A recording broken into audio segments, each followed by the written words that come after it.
for the rapid fire part of the show, send us an email to viewermail@autolinedetroit.tv, or go to bit.ly/afterhours, and you'll see how to get it in there. Or give us a call. We love getting those phone calls. 1-620-288-6546, and I'll say it again, 1-620-288-6546. I want to thank our volunteers helping us in the chat room tonight. Mud Monster, DC Auto Geek, and Scotty in Cleveland. And we especially love having you guys in there. I know you guys help Ben out too. Remember, we'll post the video of the show shortly after the show. You can subscribe to the podcast version at the iTunes store. Just go to the iTunes store, look for Autoline After Hours. It's free, and it should be up late tomorrow afternoon. And don't forget, you can get this show and all our shows on your smartphone or BlackBerry via Stitcher. Just go to our website, autoline.tv, click on the Stitcher logo. It'll walk you through the paces. And if you sign up now, and if you use the promo code Autoline, you might even win $100. And we'll be getting going here in just a couple of minutes.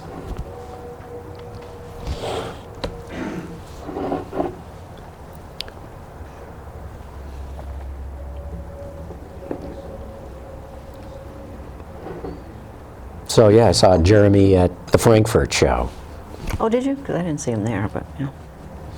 Trying to think who else I saw from Edmonds there. We had cast of thousands.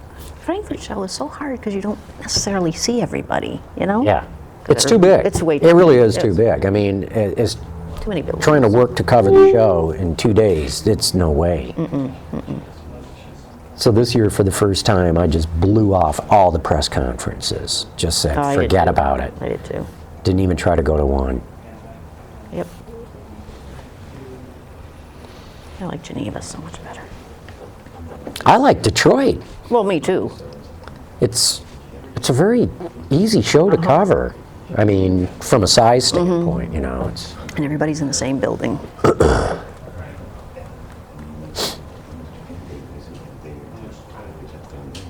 25 seconds.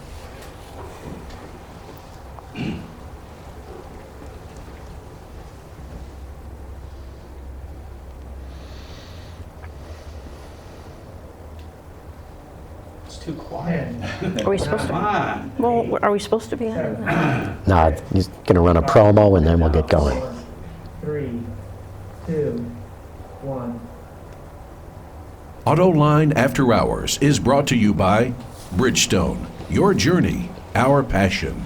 Chevrolet, the all-new Chevrolet Cruze. Get used to more. And by Hyundai. Experience the 2011 Hyundai Sonata today at HyundaiSonata.com. Well, thanks for joining us again, folks, for another episode of Autoline After Hours. And with me, as always, the Autoextremist, Peter De Lorenzo. Buongiorno, Gianni. Good to have you here, Peter. Great to be here. We won't discuss our dinner last night. No, we will not discuss that tonight. We don't even have to get into that. Yeah. But let's welcome Michelle Krebs from Edmonds.com, who's here with us Thanks tonight, for too. having me. It's good My to have first. you. Your first Autoline After Yeah, Hours, even absolutely. as many times as you've been on the TV program. Right. This is a different animal. Well, Yeah. now you're part of the in crowd. So. Yeah. The cool kids. That's right. And then later on in the show, we'll have Jack Hollis from Scion joining us as well. But Peter, I've been dying to talk to you about this Indy car race last week in Las Vegas where Dan Weldon was killed because, I mean, not only is it a tragedy, now I've been meaning to ask you, should they have ever even run that race? Should they have gone to that track? Well, you know, let's back up a little bit in that NASCAR runs these restrictor plate races, which are just a train wreck, literally. And they know there will be a train wreck at some point in the race, what they call the big one. Especially at Talladega. And, you know, since Dale Earnhardt was killed, they've done a tremendous amount to make the stock car safe. But still, I mean, it's carnage on those high banks. The problem is Indy cars cannot run that way. They don't. When they run in packs that way, I mean, they've avoided disaster many times in the last 7, 8 years in IndyCar on those types of speedways. And what we're talking about are 1.5 mile ovals with high banks. And the Indy cars will run in packs. Well, you cannot run in packs in Indy cars. As good as those guys and girls are, it's inevitable that someone will make just the slightest mistake. And you touch wheels in an open wheel car, there's going to be a serious incident. And you know, it was tragic. Dan Weldon was a great guy, but I don't think people realize how close they were to losing more than one driver in that race. Is that right? Yeah. Will Power went up in the air and was fortunate to hit the wall and not get up in the catch fencing, and he hit with the side and the bottom of his car. If he had hit the catch fencing like Weldon did, which was cockpit first, who knows? Should they have run there? They might not be able to run in those types of high-banked 1.5 mile ovals again. I mean, they were running 225 mile per hour laps, which are Indianapolis 500 speeds. But Indy, as you know, is a flat, huge oval. Cars can separate themselves. When you run in a pack like that, it's In a bowl, essentially. yeah, it's very dangerous. And you know, I think the reaction has gone way too far. Well, Jimmy Johnson even corrected himself. He at first said, "Oh, those guys shouldn't run on ovals." What he meant was they shouldn't run on those particular kinds of ovals. Yeah, I think he was actually saying they should only run on road courses. Well, yeah, but he backed Changed up his mind and he on that. called Mario and he called AJ, he called a bunch of guys and did a mea culpa. And they understood what he meant, but it's unfortunate. It opens up a lot of scrutiny to the sport. I feel terrible for Randy Bernard because he's been doing a tremendous job, and it's just a terrible thing to have happen for all concerned, especially for the Weldon family. I mean, he's 33 years old, young guy, very good guy, well-liked. And, you know, unfortunately, like I wrote in my column, it's the cruelest sport. At any given moment, and people sort of forget about it. We haven't had a major superstar driver lose his life since Dale Earnhardt. We've had other people killed, but this is a 2-time Indy winner. And people forget, you know, when they go out to practice, they go out to qualify, they go out to race, they go out to test, there's a real good chance they don't come back. And, you know, people forget about that. So when it happens, it's just like, oh boy. And, you know, I've been around, unfortunately, too long, and I've seen it too many times as you have. I guess if I was configuring the schedule, they would have to convince me that the 2012 car, which is all new, could separate itself from each other. So they don't. So they do not run in packs. But don't you think IndyCar wanted them running in packs? It is really exciting to watch. But the reason it's exciting is you just know how dangerous it is. Well, nobody wants anyone to get hurt. But yeah, they've run. I've questioned them running at Texas. I mean, Texas is scary in a Sprint Cup car. And they've run in packs at Texas, and they've had some pretty significant wrecks, but nothing like this. And I just said, man, you know, I hate to see it, and I hate to see it to come to the fore in this manner where someone loses his life. But I think they're going to have to reevaluate it. I think the 1.5 mile high bank ovals are going to be off limits for Indy cars for a while. I would agree totally. They're just playing roulette. Is IndyCar liable for a lawsuit in this? I don't think so. No, I really don't. And what do you do to the cars? I mean, Well, the 2012 car is significantly different. The oval car, when you look at the current Indy car, it's like Formula One. There's huge gaps between the wheels. You know, the new Indy car has actually the bodywork is flush towards the back of the car. So they can't lock wheels. Well, side to side is different, but you know, you still have the back tire exposed. Now, when you saw in this horrific wreck at Las Vegas, 3 cars went over the backs of cars and launched themselves. One was Dan Weldon, one was Will Power, Jay Hildebrand, and maybe there was a 4th. But I mean, it was terrible, but I gotta say they were very lucky that there was not multiple fatalities in that wreck. Wow. Because you have that kind of wreck in NASCAR and you hold your breath. Sure you do, right. You have a wreck like that in IndyCar, and it was just like, oh my God! It was the worst open wheel multi-car wreck in racing history. I agree. I mean, absolutely the worst. I've been a racing fan since I was 12 years old. I've never seen anything like this. There's ever. been some horrific individual crashes. I mean, we can all remember, if you're a racing fan, I mean, Swede Savage at Indy in 1973 was just, horrific. Of course, the great Gilles Villeneuve lost his life in Belgium. I mean, he came out of physically, his body came out of the car. I mean, but that was the worst multi-car open wheel wreck in racing history. Mm-hmm. It was amazing when they came around after the accident. It looked like a battlefield. I'd never seen anything like it before. Well, who said? I don't know which driver said it looked like like the Terminator set. Yeah, I think that might have been Paul Tracy said it looked like Terminator. It was terrible. Just a dark day for racing. Yeah. But I think the overreaction, I got to tell you, when I turn on the Today Show and they're talking about racing, they need to shut up. They do, because they don't know what they're talking about. They have no idea. Right. And it's just like, you know what, Matt? You can't cover this. You don't know what you're talking about. Just don't cover it. Just say it was tragic and move on. Don't try to analyze it, dissect it, or anything, because you look like a fool. So. Yep. I know, but there's a lot of people out there with opinions who Yeah. don't know what motor racing's about at all and never follow it. Yeah. Okay, let's change gears here. And Michelle, let's get you in on this. What do you make of the UAW contracts? Because, there was this uncertainty, would the Ford one be approved? Right, and then as right. more and more locals came in, it passed overwhelmingly. Right, right. Well, for the union side, I think it was as good as they could do. Not fabulous for them, but these are different times. It looks to me like for Ford, it keeps their costs in line. This isn't going to cost them a whole lot of money. And I'm always interested in where the plant, products are going and which plants. We learn a lot out of these contracts, don't we? We never used to do that. We had to wait. They spill their guts of what products they're putting in which plants. Now, they don't always name them. No, but we know.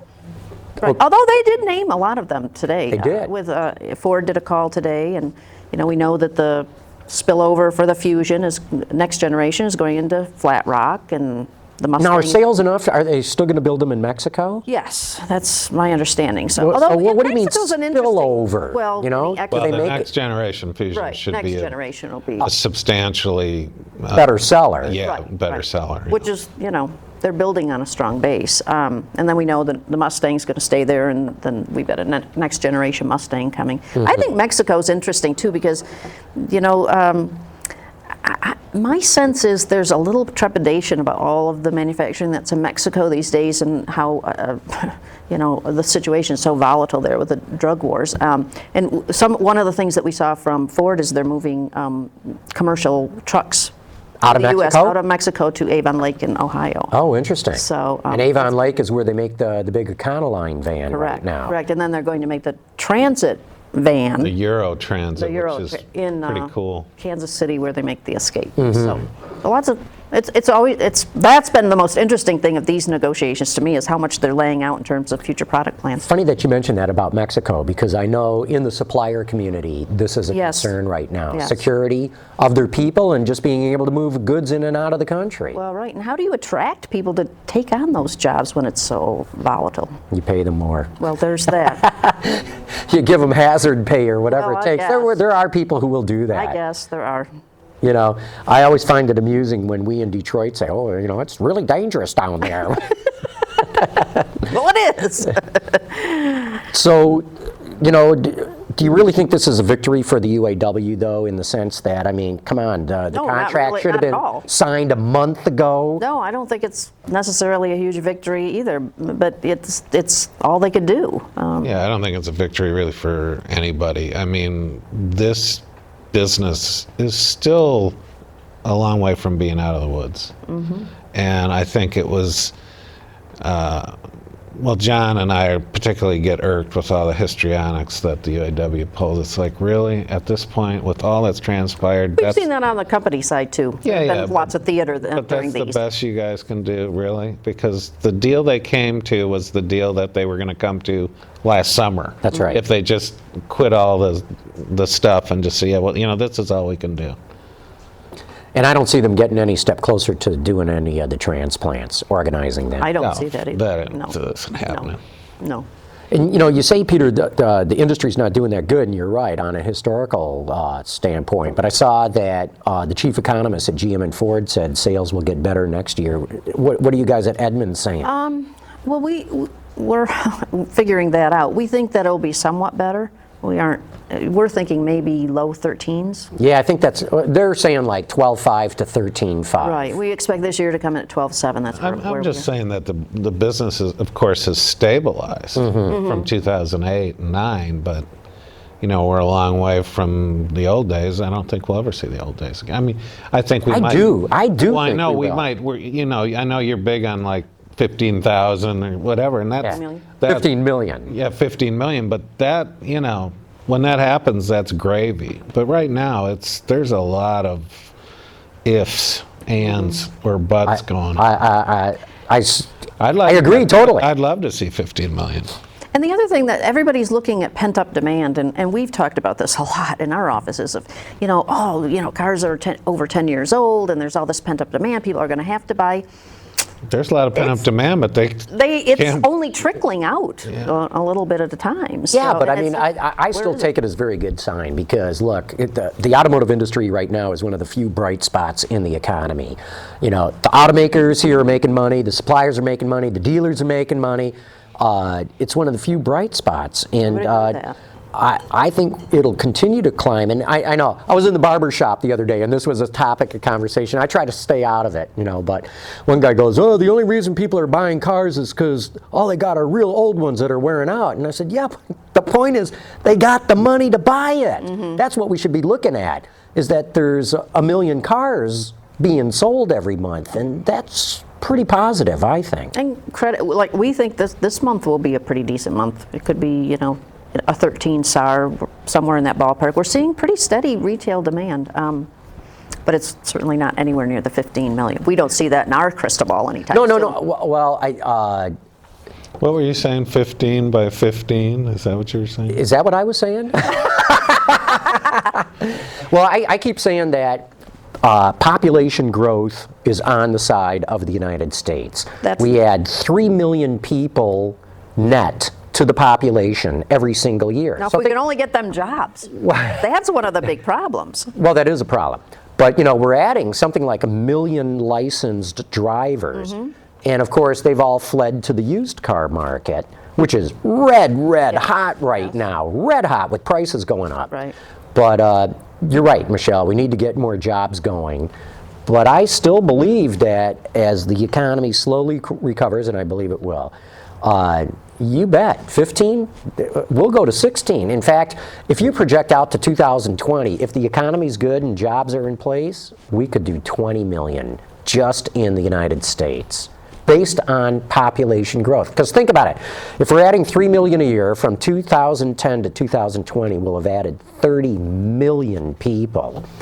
We'll be back to call them out. Yeah.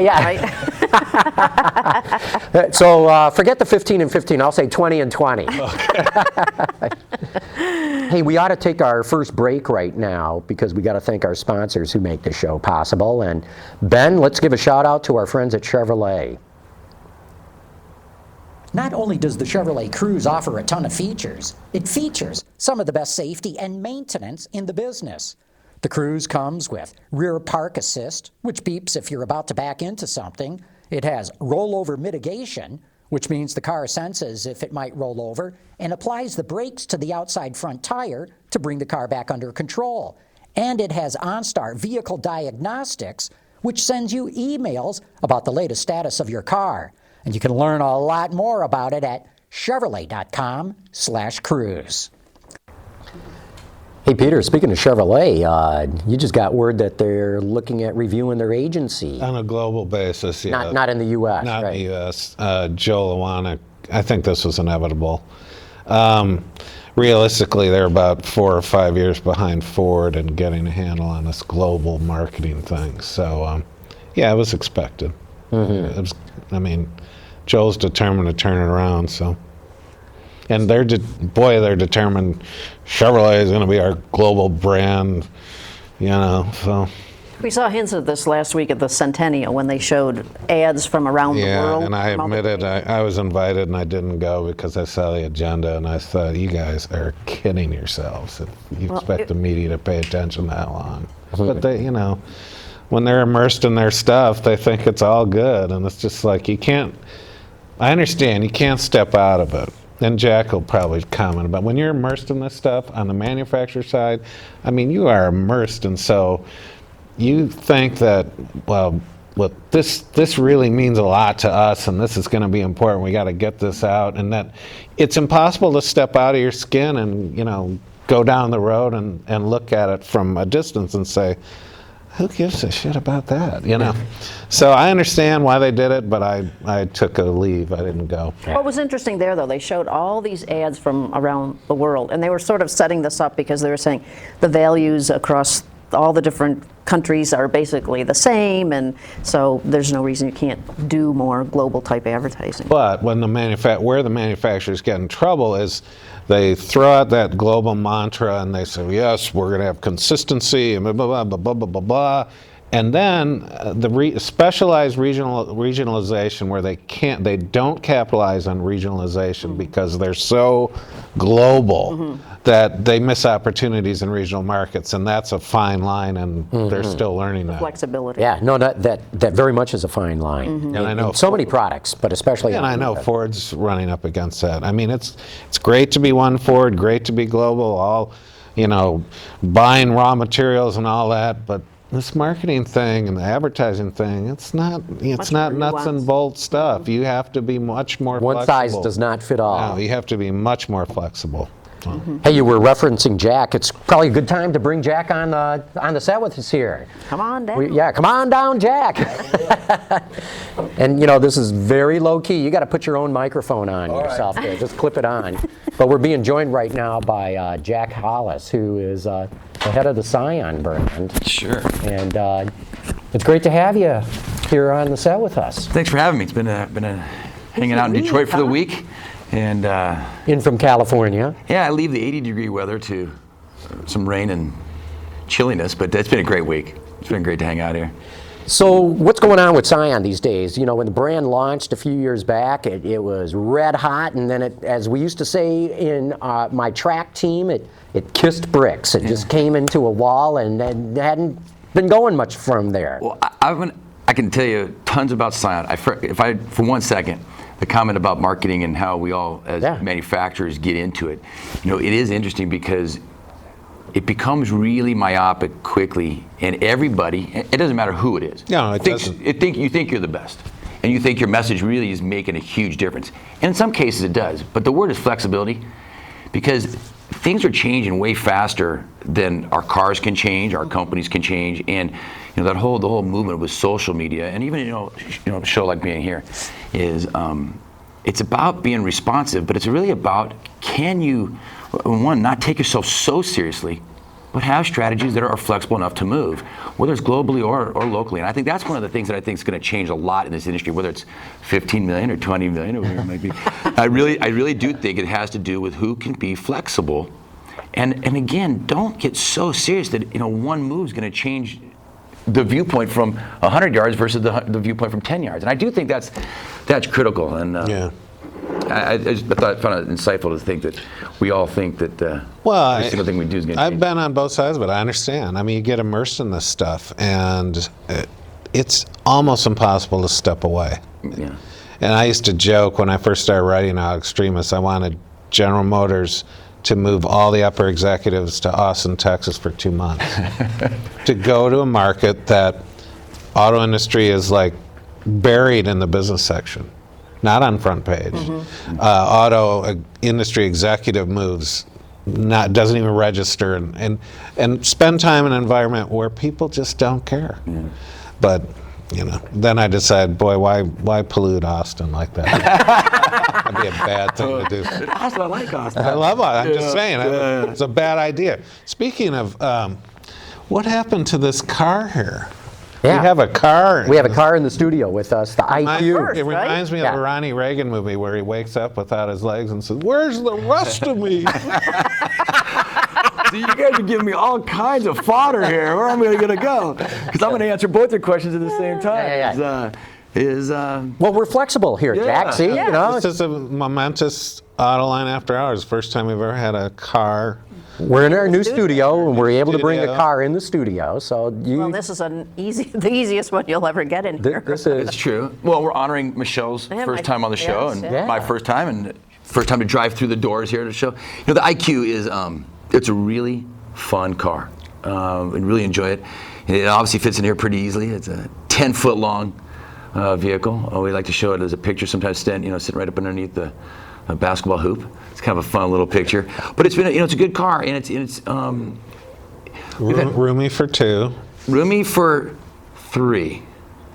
it's got a back seat. Come on. Okay. He calls it a two It's a 3. It's a 3+1. Okay. It actually sits 4. But But they got to be real small people. yeah, to if be in I'm the driving the back. car, you're not sitting behind me. No. You know. But actually, it is really for 3, and it's kind of fun. Some of the innovations in the car. And Well, you put an airbag in the back because Yeah. for backseat passengers not hitting the backlight of the car. yeah, I mean, let's be honest. You look at a car that's small. First thing it says, "Oh, well, tell me about the safety." And I'll tell you, we're excited. It has 11 standard airbags, and that's the most of any vehicle in the industry. That's unreal. Yeah. 11 airbags in that. I know they're all over. I think an interesting picture would be them all going off. And, I'm hoping never to see I that would picture. imagine. Blow the roof off the car. However, we will. And unless it's a controlled environment, right? Now, is this a loaded one, or are they all, what's it, 16, 17,000, or what are we talking? What would you pay for it, Peter?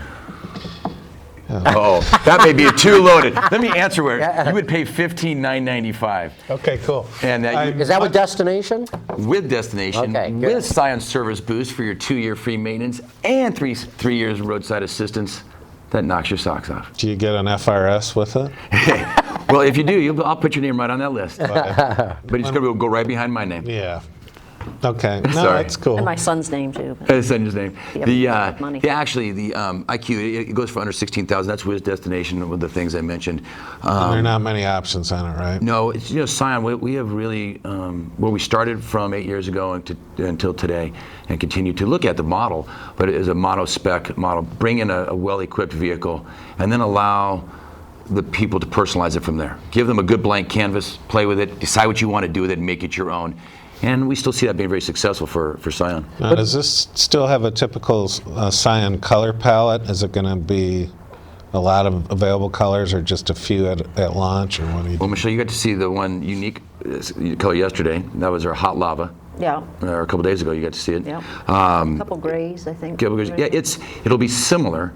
This gives us more room to, if I went back and said, what's Scion about? Scion's about trying new things for our company, experimenting, innovation. We will have a similar color palette, but we will be broadening it, kind of like our lineup. We're going from 3 models to 4 models. We'll be going to 5 models next year with the FRS, looking at different colors for each of those models. And again, don't take yourself so seriously. Don't think you've answered it all. Be willing to be flexible. And that's really where I think the fun of Scion is to keep trying stuff for our company. And we'll do that with this car. Now, go ahead, Jen. Now, this is real small. Yeah. The only other small ones out there right now are the Smart and the Fiat 500. Next year we'll see the Chevy Spark. Yeah. But what makes you guys think that a small car is really going to go? Smart's been such a disaster, although I would argue it's the car that's the disaster, not the fact that it's small. Well, what makes you think a small car like this will catch on in the U.S. market? I probably won't argue with you on the analysis of Smart. However, what I would say is I think what's happening is because there is this huge movement throughout the United States of people. Now, I'm going to go both young and old, moving back into cities and city centers. And you see a lot of government money going into rebuilding of inner city. And I think as the more they go into there, there's issues with parking, especially. There's just people overwhelming those places. You think of cities like Seattle and Boston, Manhattan, bigger cities, Detroit. Cleveland, Ohio, or Cleveland and Cincinnati, different cities. And I really believe that it will work because those places that have the most difficult time with parking, they need answers. You put 2 of these into one spot. You know, we're sharing a flat, or whatever it might be, 2 people sharing it. And right now, you mentioned earlier, and I couldn't agree more, the issue is the jobs and unemployment. And what's happened a lot over the last couple of years for Scion is, you know, the consumer we're really targeting has been the most hurt in the industry. It's not 9% unemployment for people under the age of 30. It's almost 19%. And for my market, you know, where Scion's really been doing a good job, you know, really in California and through the South and a lot of in Florida, it's closer to 22.5%. So when you look at that, you're taking a lot of people out. But as people are moving back into the cities, they're going to need new ideas about transportation. And I really think this car, Fiat, Chevy, they're all answers to that same problem. You mentioned the other day about trying some car sharing ideas. Yeah. You know, we all know Zipcar and Yeah. that kind of thing. What are your thoughts about a car sharing for this car? I think the idea of a Zipcar car sharing is outstanding. It gives people, especially those who are younger and still in their kind of early stages of career, not sure where they're going to live, not sure what they want to drive, Can't not get sure if credit. they can't get credit. There's a lot of those issues going on. So it's a clever way to answer that. And to be able to try a car, and so clearly a car like that would be great in the cities, Scion IQ. We've spoken to different companies, talked to them about what can be done. It's a good chance to drive those cars, real world. Do you really like it or do you not? And the proof of it then is in the car. And whether whoever wants to go into that space, I think you'll see most manufacturers go into that space in one way or the other, whether it's their own, you know, business entrepreneurship as an OEM or Zipcar or other companies. I think you'll find a lot of companies who get into that for that reason. I think it's a great car for it. I think we will go that direction for sure and keep the car out there. You also were asked about, would it ever be electric? Yeah, you know, it will be. I think that you've heard previously our president, Jim Lentz, has mentioned we will launch an EV IQ sometime in 2012. But right now, the extra details on that, we still don't have all of them. But I think we're going to look at it as a way for us to experiment a little bit. You know, Scion continues to be that for our company. And I think, you know, electric is a way to look at different things, and I think we'll see that. But I think we'll probably, you know, we've never gone down the fleet road. You know, Scion has not played in fleet at all, of any corporate fleet or private fleets or company fleets. I think we'll do some experimenting and get kind of a little more fleet focus with an EV. See where that takes us. Sure, that makes a whole lot more sense this early on in the whole EV market. What engine is in this thing? It is new for Scion, new for our company in the U.S. It's a 1.3 liter VVTi engine. It's a CVT engine, so 1.3 liter. Yeah. Hey, I want to get into the FRS too, but let's take another quick break right here because we got to thank our sponsors of the show. And Ben, let's give a shout out to Hyundai. With gas prices where they are these days, if you're after fuel efficiency, you need to check out the Hyundai Sonata.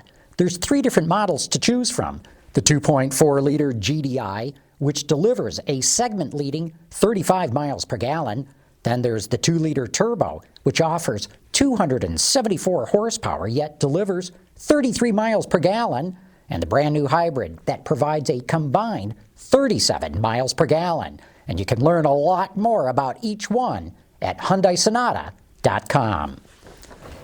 So yeah, we're all interested in the fact that Toyota and Subaru have gotten together and collaborating on a car, and you guys are going to get one called the FRS. Yeah. So what can you tell us about this thing? It's been shown at a number of auto shows already. Nothing. Nothing. You You know, said that earlier. I can tell you had what a we short know. answer to one of them. Yeah. I think it's going to be the because Honda's their brains have blown up. It's the spiritual successor in this market to the S2000, which is one of my favorite complete cars. You know, just True driver's car. True driver's cars. So I'm very optimistic that the FRS will be that car. Yeah, the FRS is it is that. It is very much in that flavor. It's more about not being a muscle car or some strength car. It's really about a driver's car. And you know, we talked earlier a little bit about manual transmissions and how as a percentage of people in the industry today, it is so reduced. But to get in this car with a manual transmission and just play with the car is so much fun. And the ability to drive this hard into curves and to really be a driving dynamic car is what it's going to be, and we're really excited about it. I mean, And also, it's got far more aggressive styling than anything that we've seen from Scion. come on. No, it's Everything's true. stylish in Scion, man. Well, I said more aggressive More style. It is. It's been a fun, again, in a kind of innovative, experimental side, and that's what Scion needs to continue to be. So it is. It's a lot more aggressive. We've had a chance to spend a lot of time with the chief engineer most recently. I think what's interesting is the word you mentioned though about the Toyota collaborating with Subaru. You know, you see Akio Toyota, and he's involved with a lot of collaboration, right? He's out there meeting people and doing things and pushing our company forward, being a little bit more flexible and pushing that forward. I think that bodes well for not only Scion, Toyota, Lexus, Global, all of that marketing combined. And so for me, it's exciting to see what this has kind of gone from for the Scion side, because we're getting the benefit of literally one of the coolest cars that will be in the industry next year. We're talking next summer, right? Next summer. Next summer. Is there going to be a Subaru version of this car in the There U.S. is. market? Yeah, there's a Subaru version that'll be coming over. It's named as believe it's the BRZ. Right. And I don't know Okay, what that yeah. stands for, but I think it's called the BRZ. It'll come out sometime next year as well. And are you guys going to use the Subaru engine, the Boxer engine? Yeah, one of the things that is going on, there's not a lot of details out yet, and because when you're collaborating, you can't, there's agreements and what you can and can't do, I guess. Not really down to what we can or can't say yet, but basically the car has been developed by Scion or by Toyota, but we did utilize their Boxer engine, and we think that it was a great collaboration to use that. And there's so many benefits to that, really bringing the vehicle back down the center of gravity, the lower center of gravity. Yeah, the plus, key is balance, overall balance. It's going to be. It's a frontal, the weight ratio, the power to weight ratio, and what it's going to be. I'm telling you, I've had a chance to drive it multiple times now. I can't say enough good about it, and we'll be excited for you guys to Well, get in from and a try it business out. point of view, sharing the cost of development, and clearly it'll be small volume. It's Yeah. taking It'll be a lot the of risk right away. volume. Of course it will. Okay, so you'll get the IQ next year, you'll Yeah. get the FRS next year. Yeah. Anything else coming along that we should know? I think at Detroit Auto Show, when we come back to Detroit, we'll have to maybe talk a little bit more then. Nothing specific yet, though. No specific plan for any future car. I think what we've done is last year we had a chance to talk a little bit about the TC. We launched that car, and that really helped the brand and really brought a lot of people back into the showrooms. And until the tsunami and hurricane or the earthquake happened, all of our models were increasing pretty significantly early this year. And then obviously as inventories got affected, that made it really tough. But to have those three cars are really strong again, and TC, bringing in the youngest buyer in the industry, I love that. And staying really young, then bringing out an IQ a year later, an FRS the following year. Going to 5 models, I think is a good place for us to cruise at for a little while. But we are working on a couple new products, and we'll have to talk more about that in the future. I didn't know that. TC is the youngest buying age in the business? Youngest median age buyers of any vehicle. Of any old is model, 28 years old. That's, wow. that's The down there. single youngest in the industry, and it's been that ever since it launched in 2004. So we're excited because that's what Scion's about, bringing people in, especially those who wouldn't maybe necessarily consider Toyota. Bringing them in, and then and it's not so good if we just keep them. Or just sell them one car. So it's about keeping them, and we're still up over 50% of those people who are. Let's think about it. Generation Y tends to be the least loyal. So when we're keeping over 50% of them, we are more than proud. How do you keep your prices down? I mean, these cars are made in Japan, and man, with the yen, Right. It's got to be a real battle. It is. And in the foreign exchange and how the yen affects our whole company, that's a challenge that we're working on all the time. How we keep them down, we continue to, I know I'm sitting in Detroit, but the best engineers in the world, I feel like for our company, I'm proud to be a part of that company, and they continue to find ways to pull cost out of the vehicle and still producing great designs and great new innovative packaging and products. So I think it's a lot of hard work. When is this in market? This will start, actually, The IQ we're talking about. yeah, the IQ. The IQ we're going to start in the West Coast, and it'll come out here in December. Okay. it's exactly the way we launched the brand when we started on the West Coast and then kind of moved down to the southern United States, over to the East Coast and Midwest. And so we will have launched all of them nationally by March, end of March. Okay. So we're kind of a wave rollout, and really excited to get it into the market. See what the consumer has to say about it. Sure, everybody that's in the car business always wants new product in the showrooms. That's what makes this business keep on spinning around. Yeah. Well, that's one of the things you mentioned. Your first question of the day, to me, was about where was Scion the last couple of years. Well, when you go through 3 years of having no new product, you're going to have. But look at every manufacturer. You look at every manufacturer. It doesn't matter how big or small. You take some time off of some new products, you're going to have to pay the price. And it's good to get those new products back here. Enjoy the marketing, have some fun. So when Scion was launched, the whole idea was like, well, young people are not aspiring to own Toyotas because their parents own Toyotas, and kids don't aspire to buy the kinds of cars their parents did. How's Scion working out in that regard, bringing in new buyers, and can you kick them into the Toyota or even the Lexus brand at some point? Yeah, the model as it started was really, it was great. And today, same thing. Right now, 70% of all the buyers over 8 years. Okay, so since we started, we've been in business now for 8 years. Over 70% of them are brand new to the family. They've never purchased a Toyota, they've never purchased a Scion, they've never purchased a Lexus before. So we will take that all day long. But if it stopped there, that, again, like I said before, that wouldn't be enough. We're getting over 50% of them to stay in. Matter of fact, a person who buys a TC, now remember, that's the youngest buyer in the industry, 28 years old. 8 of the 10 cars that they trade into are either Toyotas or Scions or Lexus. So I think keeping that interest in the youth, because the youth right now, they're not buying a lot of cars, period, as a percentage of what they used to buy. You talk about the concern, Peter, about the 15 million. I think we will get there. I think we'll get close to that 20 million. But it's going to have to be the whole industry being able to think and act with the younger generation, because you're talking about 3 million each year. They're younger people. Right. What are they buying? I mean, they're not buying cars right now. So, and some of them are buying used, but what are they really buying? These. Phones, yeah, smartphones. Or yeah, right. Whatever. And their social life, it turns that way. So we, as an industry, it's really, in my opinion, I love being a part of Scion, because I think our whole focus on that is you've got to get people excited about cars again, not just, well, that's this industry stuff. That's what all, Amen, that's right. what all the manufacturers are trying to figure out right now. How do we get kids pumped up about cars? And someone's going to be is how do they connect safely. But I also, figure the first manufacturer that comes up with a phone that you can drive.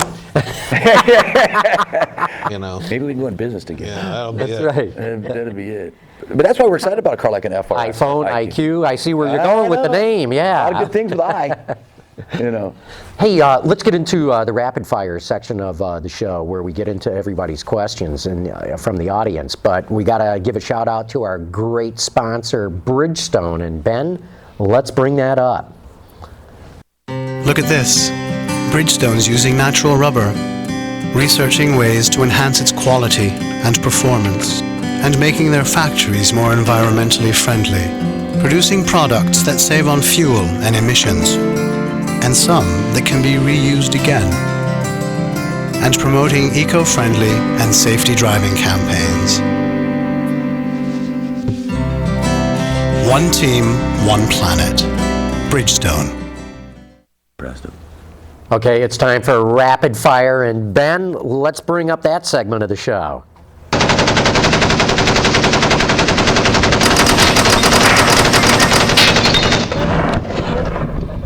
I actually have a question for one of Shoot, Peter. Goat Rope in Florida, who's a regular Autoextremist reader, says the redesigned XB came out about the same time as the Nissan Cube and the Kia Soul. The XB seemed to win all of the comparisons put together by the enthusiast magazines, but the Kia Soul is outselling the XB by over 6-to-1 on a year-to-date basis. I don't know if that's accurate. And the sales per individual dealership, you don't even want to know those numbers. The Soul is just mopping up. The question is why? Hamsters? Well, I will say this as an ex-ad guy, that the hamster commercial is, whatever iteration you've seen, the many they've done have just been hugely successful and mesmerizing. And yes, That has a lot to do with it, I believe. Yeah. No, like you said earlier about being flexible and being creative. Hey, give them credit where credit's due. Yeah. Ads are good and ads are fun, and that's what I love about the industry. When people keep pushing each other to think differently. That newest one of the hamsters are it's fun with the music, and they tie into kind of a local thing. I think that they did come out about the same time. There's a lot of differences. I don't take all that time on one answer, but I would say is that when you look at it, it's interesting that Scion and XB was the first box. People saw the value in that, they saw some interest, and they copied it. Scion is going to continue to try to be a brand that brings something to market new. We look at an IQ, Smart was there, but it's the same thing as we did with XB. XB Element was actually there before XB, but XB actually solidified that deal and brought coolness to it. Smart might have been in this mini car segment. We think IQ is going to build it out and make it something and continue to grow it. So I'm kind of excited about where the competition comes in. It's great to have Kia and Cube, and I think there'll be others who will come in. One thing I will say though, what Kia has done by going the way they have with their marketing, they've actually attracted a much older crowd than does the XB. Is that right? Oh yeah. If you go back and look at the different numbers, they have sold a lot more, but they also at the same time they've had to heavily incentivize that car. And at Scion, we don't utilize incentives. So we put the value in the car and put it there. We can argue all day about the volume or this and that, but the metrics to Scion are still about who we're bringing in and bringing in younger buyers. And we still have a 40-year-old buyer buying that XB as a median age, which is significantly less than Kia Soul or the Cube. And I think that's different. Besides the fact that we sell about 60% to the male buyer, and they're selling about 60% to the female buyer. So there's a lot of differences. What would be wrong with that? It's wonderful. It's wonderful. I'm just saying the Kia's gone one way, we've got another, and Kia's got another. But it's good for competition to see people copying Scion. Yeah. What do you got, John? You've got some... Yeah, Brian wrote in to say, the Fisker Karma got its official EPA numbers yesterday that are below what Henrik Fisker has been promising. With those facts and a little over 2 months left in the year, he still insists they'll move 10,000 units. Wow. What is Henrik smoking? Well, he's not smoking. He's drinking Gaia with Sergio Marchionne. Who insists that Alfa's going to sell 85,000 Alfas here in 2014 when we won't even see the first Alfa here until the late fourth quarter of 2013. I don't know about Fisker. It's then. Is that what it is? Fourth quarter of 13. I mean, I don't know about Fisker. I was the one that called him P.T. Barnum first, I believe, and I still don't get it. I mean, the guy is just totally immersed in his own little world, I guess. Well, I keep saying if you're going to break into the auto industry, you better bring something new to the party. So you go back years ago, Toyota came in with what? A whole new way of manufacturing cars. And if you look at other automakers that have been successful, they've done something different. Yeah. All Henrik's doing is restyling existing vehicles, putting in a hybrid drivetrain, and I don't see where that's anything new. That's why I don't think it's going to survive. I think he's getting what was it, 56 miles per gallon equivalent, 36-mile driving range. But when the batteries are used up, you're going to get 20 miles to the gallon. And if you look at hybrid sales, they're still all alternative fuel vehicles, total 2% of the market. Right. And then you talk about the stratospheres of pricing of right. And the luxury hybrids selling even far lower rate than that. Exactly. And I still believe the only reason that Fisker got $500 million of taxpayer money from the U.S. government is Al Gore is on the board of directors. And it really ticks me off when if you've got connections, you can get a lot of money. And if you don't have those connections, even if you got a better mousetrap, forget about it. There, I'll get off my soapbox. And Mitch W. wants to know about the hip height of the IQ. The hip height. Well, I'm thinking he's probably talking about the H point of the seats. Yeah, the H point. By numeric, I don't know the actual numeric on the hip point. I will say this: the ingress, egress. You guys drove it. Did you drive it as well? No, I did not. You had to drive it. It's easy to get in and out of. You don't feel like you're sitting on the floor. You don't, and you do sit up slightly higher above the road where you can, it's clear visibility on it. But I don't. Sorry, I don't have. How much bigger length is it than the Smart? I think it's 14 inches exactly, but I might be off by one. But I think it's 14 inches as a little longer car. Okay, George from Brooklyn wants to know, should the Japanese automakers be concerned about Kia?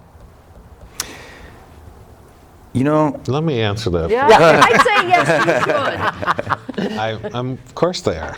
Yeah. I mean, it's a competitive business, and they're. And it's global. I mean, Hyundai, Kia both are on a worldwide tear right now. but I always like to come back, I guess, on that question and say, why would the Asian manufacturers be concerned about Kia versus the whole industry? Oh, I think the whole industry. The whole And industry has to take notice. But here's why it's good. Kia, Hyundai, when the stronger you see manufacturers come in, we all push each other to be better. So is there a concern? Well, sure, if a person comes in and doing something good, you kind of want to, but I just think it makes everybody get a little bit better. And I don't care if it's Ford making Toyota better, or Toyota making Chrysler better, or Chrysler making VW better. So I don't, as a from the company, I don't feel concerned. I actually kind of like to see added competition that is quality, and I think that's what they're bringing. They're probably bringing that in. But there's a lot of advantages they're taking advantage of right now, and some foreign exchange and things like that. They got a lot of winds blowing behind their back right now, and that'll also change. Yeah, it will. Hey, we got a bunch of phone calls coming in. Ben, let's bring in the first one of them. Hey, John. It's Jonathan out in Old Penn, New Jersey. All right, Jonathan. Just finished listening to your latest podcast. Great show, Peter, John, Roasted Jack. I'm hanging out here before the sun rises, detailing my vet, which I use all winter, and sipping on some cool coffee, Roasted Jack coffee. It sounds awesome. Just want to say it was a great show, and I wish you the best in your new location. Have a nice day. Thanks, John. Well, yeah, thanks, Jonathan. That's And nice. Let's bring in another phone call, Ben. Hey guys, it's Nathan Keeley from Zanesville, Ohio, where it's quite the zoo here. I've got a question for your guest. A while back, Toyota debuted a concept called the A-Bat. It was a unibody pickup truck, and there was speculation it could be matched to the Scion. Is there any chance we could get it in production, or is that concept just completely shelved? What was the last part of it? I heard the A-Bat part. Yeah. Production for Scion? Yeah, the A-Bat, what a great concept vehicle it was. Pickup truck. Pickup truck. It But aggressive-looking pickup. was aggressive at the time. The concept had a hybrid engine as part of it, and it was a really great concept. And the size was cool, too. Size was perfect, wasn't it? So I'm not playing all my cards here, but what I'm excited about is I think that there is room for that in the industry. I think I look at it from a Scion side, probably a car-based truck, not so much truck for, hauling a bunch of stuff and towing a bunch of stuff, but like I like to call it like a parcel carrier, something light, or light equipment, sports equipment. I think there's a market for there. I would love to see Scion move into that. I think that there is. I continue to work on that and kind of share my excitement, my I think optimism for a vehicle like that. We'll see where it goes, but it's definitely something that we are considering, and I appreciate the caller's knowledge of the A-Bat, because I think that gives us a lot of ideas of direction. Nothing's set in stone, but it's something that we are definitely Ding, ding, look ding, at. ding, ding. Yeah. I'm glad he brought that up, too. Tim wants to know, does Scion plan on adding any alternative energy powertrain vehicles to the model line? Which is a great segue with what we were just talking about. Yeah, totally. We talk about the whole hybrid and alternative fuels. Best part about being, or one of the greatest parts about being with Scion, is we're part of a great family at Toyota. And Toyota's done such a great job with Prius. And as the Prius family is growing, with the Prius V, the Prius C, the plug-in, Prius, all that, Scion wants to fit in a space where we're not competing directly with our own company. So to answer the question directly, is no, we do not have any plans right now to add hybrid, technology and alternative fuel vehicles to the Scion lineup, because we really see that Toyota, it's almost a brand amongst itself, the Prius brand. Right. And I think we'll continue to support them on that side. But like we mentioned you're earlier, talking about an EV, but an EV here, we will experiment and put our little toe into the water on that side, and we'll see where that one What a goes. smart move. Okay, let's see here. Just had another one up. Mitch W. wants to know, on the Scion FRS, what's the philosophy behind the FRS? He says, I've heard driver aids will be limited in this car. Driver aids. Well, I think he's thinking about like traction control, ABS, stability control. That's what I'm guessing. Yeah. Maybe. Well, ABS will be there, but Yeah. I think what he means is they're going to be like nanny nanny mechanisms to keep you from having fun. No. Well, I will say this. Mitch is insightful on the FRS. It will be a driver's car. So if Mitch is a driver, I promise him that if he wants to get in there, he will be very, very surprised. But the philosophy, I think, was the question. Mm-hmm. Philosophy was really based upon, kind of the Toyota heritage of rear-wheel drive vehicles. And it's really based more closely related to the AE86 Corolla. That's where the 86 came from. The concept was FT86. The AE86 Corolla was not about brute power or anything, but it was really about balance.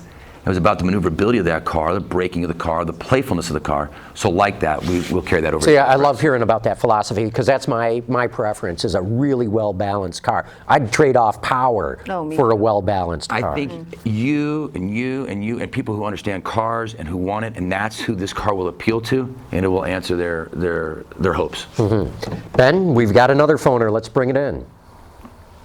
Hi, John. This is Austin. I have a comment question for your guests. The Toyota IQ in September only sold 7 in Sweden, 30 in Spain, 152 in Germany, 39 in Greece, and 104 in France.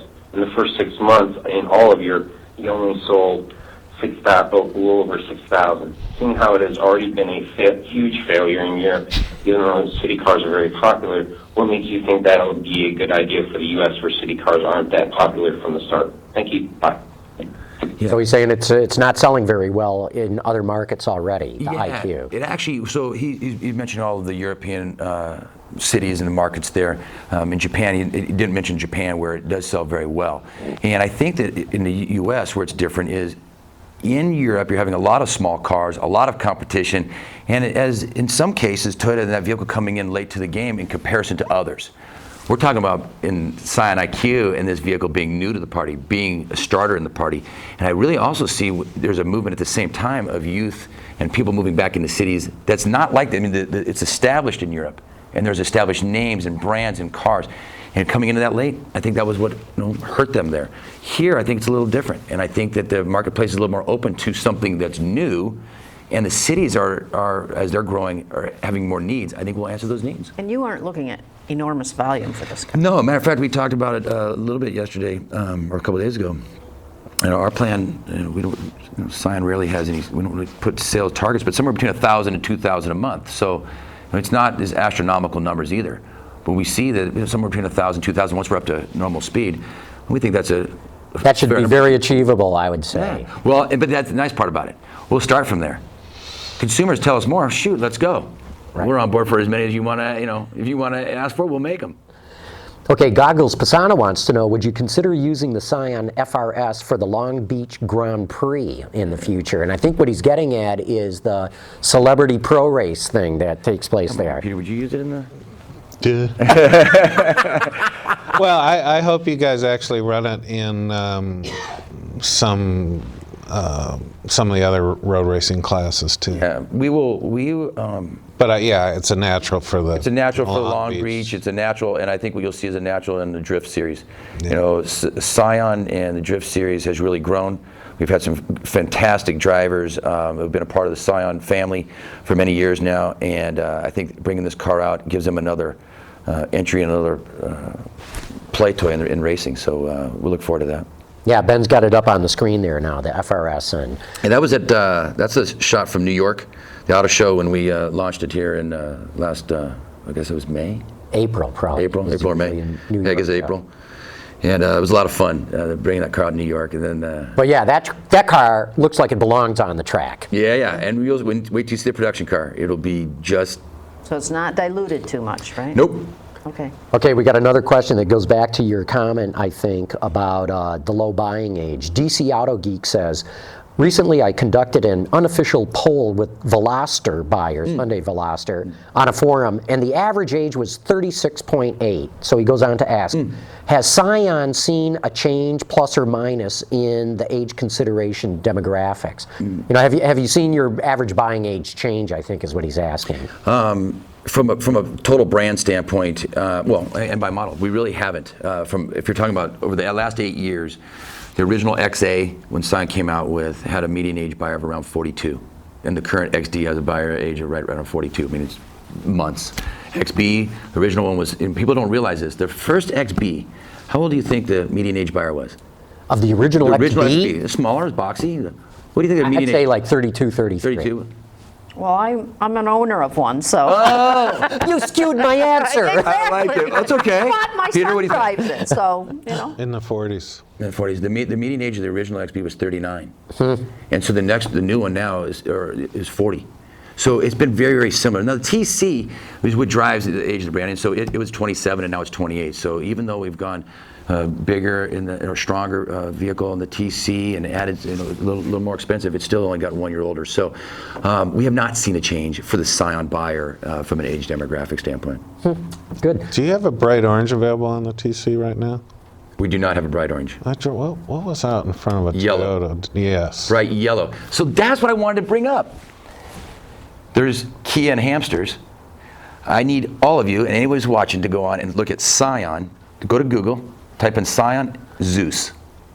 Oh, That's all I'm going to say. really? Scion Zeus. Zeus. You know what this is Zeus. about, Michelle? Yeah. It is the most phenomenal campaign, and we decided to put it all online. Now there's one commercial that's we have a broadcast, but it's really about a character Zeus who helped us to invent the TC release series, and it's the yellow, the color of the pink. The color is high voltage, and it plays together great. And you got it. You have to. Oh yeah, right here.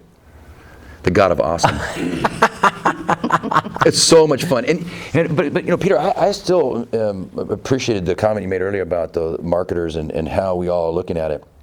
And this gives, you know, we've gone. I just drove by a dealer and I saw one sitting out in front. So yeah, okay, that's it. And it's the fastest turning release. You know, we have a release series car Right. for every single model every single year. And of all of them we've ever created, this is the fastest turning one we've ever had. It's also allowed us to play it in some new marketing areas. Again, not take ourselves so seriously, go into some new things, go into some places, some humor, have some fun, and that's what we're getting, and it's great. You gotta check it out. I learned about color back in college. You know, German auto industry did a study, I don't think most people realize this, but in the 60s. And in that study, they found out that white, day-glow yellow, and day-glow green were the most visible colors because they did this for the Autobahn in the fog. That's why our fire trucks started to change, because this was a very influential study. But my personal study was I had a used 911 and I had a day-glow yellow Opel, and I never got a ticket in the 911, and I got a whole raft. And finally this cop said, "Let me give you some advice. If you're gonna drive a car that's day-glow yellow, you gotta cool it." So now I've been driving black cars forever. I'm losing my microphone. Oh, don't want you to lose your mic. Sorry. Hey, we got a couple of more phone calls. Ben, let's bring in the next one. Hey guys, this is Chef W. from Albany, New York. My question for Peter this week is in regards to his column this week. Is Sergio's apparent obsession with launching the Alfa brand in the United States detrimental to the reestablishment of the Dodge brand and the Chrysler brand as first-tier brands in the U.S. market? And you know, also deep down, do you really think Sergio really gives a crap about the Chrysler brand or the Dodge brand in the first place? Thanks. Oh, I think Sergio definitely does, because he needs those Bread and butter. Yeah, that's the bread and butter. That's propping up Fiat right now, as John's brought up, and yeah, he cares. But that's bread and butter, blocking and tackling. But you know, he seems to be obsessed with Alfa, and you know, I love the Alfa name.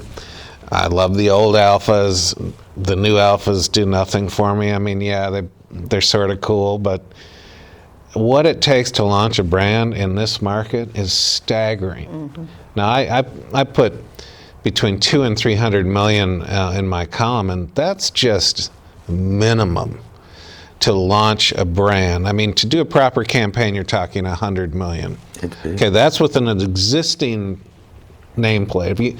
Like a new Malibu, you got to spend 100 million, and Chevy found that out. Gee, we spent 100 million, it actually works. Now, when I was still at Campbell Ewald, they were going to launch a new Impala, and they said, oh, we're going to spend 85 million on this launch, we're going to do this, do this. By the time they launched the car, they spent like 21 million on it.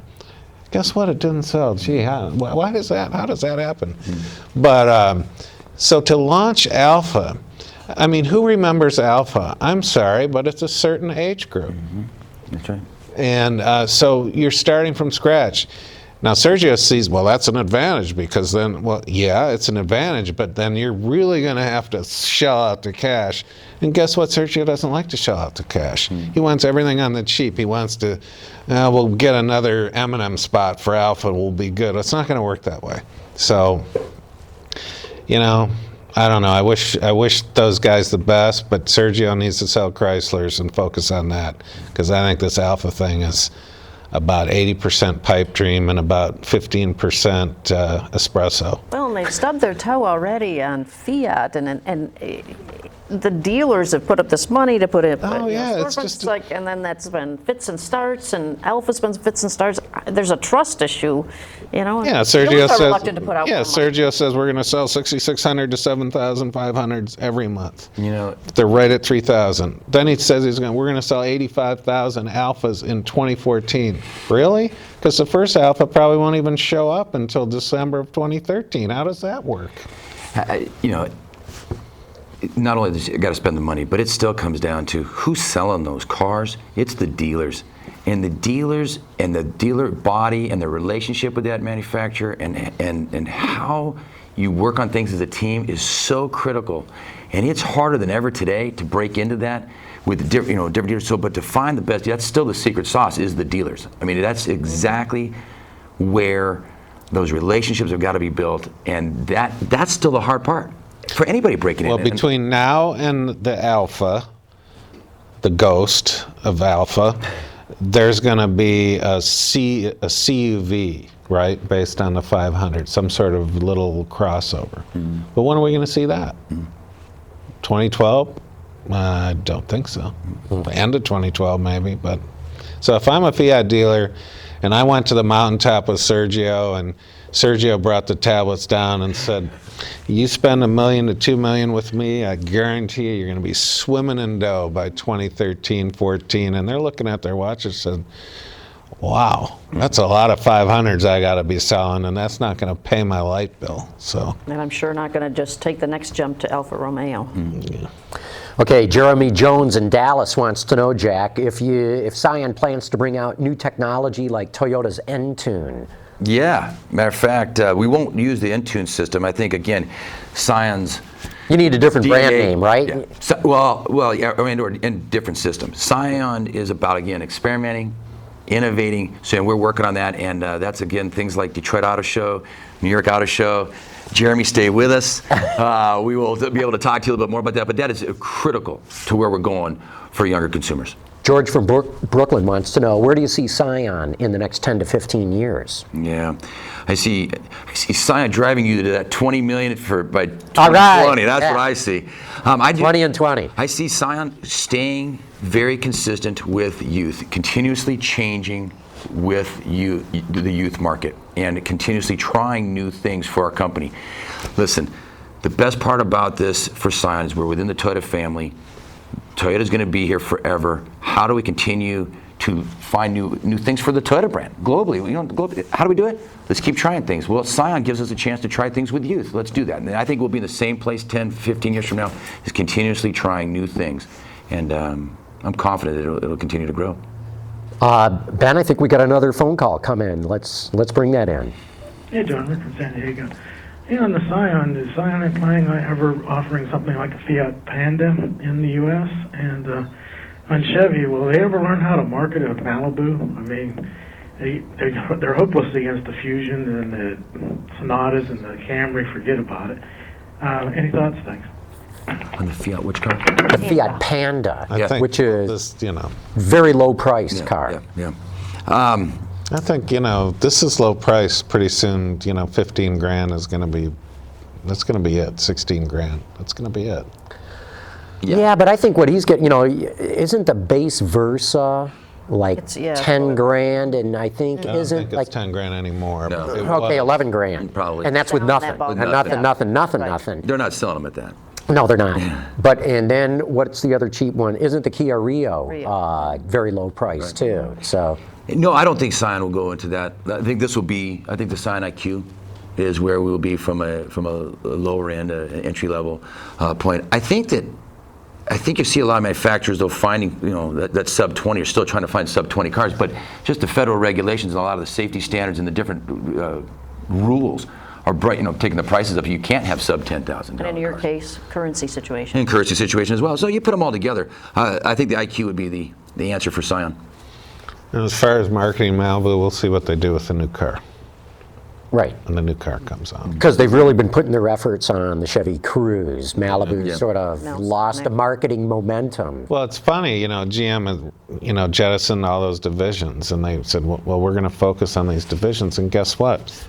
They're still focused, they put all their money on Cruze, and Cruze does really well, and then, oh, wait a minute, we got to launch Malibu here pretty quick. So they're still trying to figure that out. Mm-hmm. Hey, we've got one more phone call there. Ben, let's bring it in. Hello, my name's Harold Rogers, and I'm calling from Langley, British Columbia. My question is, why don't we see some activity on GTL, gas to liquid? Thanks very much.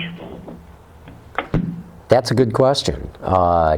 There's a lot of work being done with what they call autogas, which is liquid propane. In fact, Jack Roush is heavily into liquid propane. Yeah. And in Korea, the whole South Korea is big time into that too. I don't know. I don't know enough about it to comment competently. I don't either. I would say this. I think everyone's looking for a way, though, to not have to rely upon oils and gases. How can we find alternative types of fuels that work? I think every manufacturer is working on that to find the next aha. But I don't know enough on the gas to liquid side to see where that's going. Yeah, I don't either. I like that whole, that Cascada thing. Yeah. Turning trash into fuel. But where's that? Yeah, where's that? Well, it's, in fact, I even saw an article today that we're going to start importing Brazilian ethanol because we just can't keep up with our alternative fuel mandate. So, but you're right, Peter, whether it's sugarcane or corn, no, the best thing is if we can make it out of garbage. Kill two birds with one stone. Right. Out of waste. I've always said, if America can make fuel out of garbage, we will be number one. That is true. And if we add in some trashy Hollywood movies, all the better, too. That's right. Jack, before we wrap up, who's your pick in this series? Oh, wait, let's back up a minute and explain that. Jack That's what I was getting at. Right. Yes. You used to play professional baseball. Yeah. Now, who'd you play with again? Cincinnati Reds. Cincy Reds, okay. And now we're still pulling for them to win it, no. What'd you used to pitch? Center field. Center field. Love the game. The baseball's a great game. And how long were you involved in that? All my life. Went to college at Stanford. Had a chance to be a part of a national championship team there, which is one of the best memories of just playing for that tension and stuff. Had 2 years in the Cincinnati Reds organization. But back up. How about the garden spots when you were in the minors? Oh, man, I've lived all over this country, in Cedar Rapids, Iowa, and Billings, Montana, and Plant City, Florida. And I know you don't know where that one's at. Sure don't know. And Charleston, West Virginia, and oh, man, I've been all over the place. Was that Charleston or Charlestown? Yeah, Charleston. Okay, because there's a Charlestown, West Virginia, right near where Summit Point is. But and Charleston, West Virginia, is the home of the Wheelers, which is right next to Wheeling, West Virginia. Cedar Rapids not bad. Cedar Rapids was great. Matter of fact, you know what? It was a great career. I got to play, I got to enjoy it, and what it was teach me how to compete. And I love competing. Getting injured, you get an injury. I had to end up hanging up my spikes. I watch it. I coach it. I have 4 kids, and I have 2 young boys. Both of them getting to coach them, and some of the best is just teaching baseball to young people and seeing their passion for baseball. That really is a passion of mine, and getting to do that. So I'm always watching the games with the kids, and I don't care if it's high school or college or pro, and watching the World Series is some of the best fun. No, I got to go with the Cardinals. I gotta go with the National League team. I was a National League guy. I like the tradition, I like the old school. Give me the Cardinals, and you gotta love Pujols, and it's a great sport. It's a great game. That's so cool. It's great having you on the show here. Thanks for having joined us for Autoline After Hours. You too, and thanks. I love this industry. We got a great industry. It's just going to get better. and it's fun to be a part of this. So thanks for letting me be a part of it and just have some fun with you guys. Cool. You too, Michelle. Great having you on here. I didn't realize you had not been on the show before, only because, you know, you're on the other show frequently enough. Yes. And Peter, great as always, man. Thanks, John. Let's do it again next week. We will. Oh, I should also mention, don't forget to friend us on Facebook at facebook.com/Autoline Detroit. Follow us on Twitter at twitter.com/Autoline. Check out Autoextremist.com or follow Peter at twitter.com/Autoextremist. Michelle, what? Autoobserver.com. Autoobserver.com. The business of the business. And what, Jack? Scion. Scion.com. Yeah. Of course. That's great. Hey, don't forget to check out our new video player on our website at autoline.tv. And check in tomorrow night for Roundabout, where Bob Hall, Jim Hall's brother, is going to be on, or Spare Parts Bob, as I call him. But anyway, folks, thanks so much for having tuned in tonight.